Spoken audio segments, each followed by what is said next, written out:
Les déterminants. Tu connais déjà bien ce que l'on appelle des noms. Les noms communs qui désignent des choses, des animaux, etc.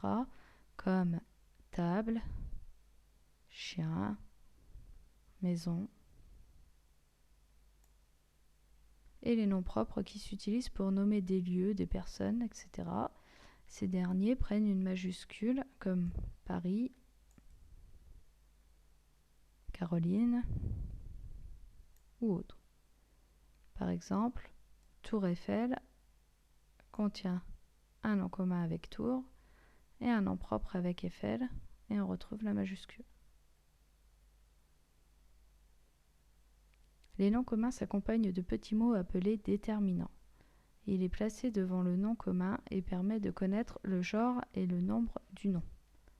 Par exemple, une table, ou la table, cette table, etc., nous indique que c'est féminin et singulier. Les chiens, ou des chiens, deux chiens, etc., nous indiquent que c'est du masculin et du pluriel. Il existe plusieurs sortes de déterminants. D'abord les articles indéfinis, comme un, une ou des. Les articles définis, le, la, les, l'apostrophe. Les articles définis contractés. Par exemple, on ne dit pas je donne à manger à le chien, mais je donne à manger au chien. On ne dit pas tu grimpes à les branches, mais tu grimpes aux branches. Nous tartinons de le beurre, donne, nous tartinons du beurre. Les branches de les arbres n'est pas correct non plus, on dirait les branches des arbres.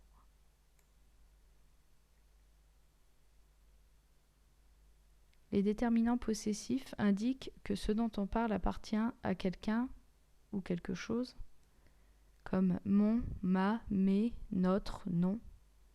Par exemple, ma montre indique que c'est la mienne.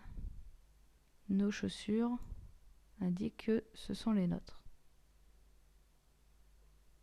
Les déterminants démonstratifs s'utilisent pour montrer ou pour désigner quelqu'un ou quelque chose, comme ce, CE, cet, CET, cette, CE2TE, C, CES, etc. Comme là pour cet exemple, cette maison qui désigne donc celle-ci, celle que je peux montrer. Tu connais aussi déjà les déterminants interrogatifs qui servent à former des phrases interrogatives selon l'élément de réponse voulu.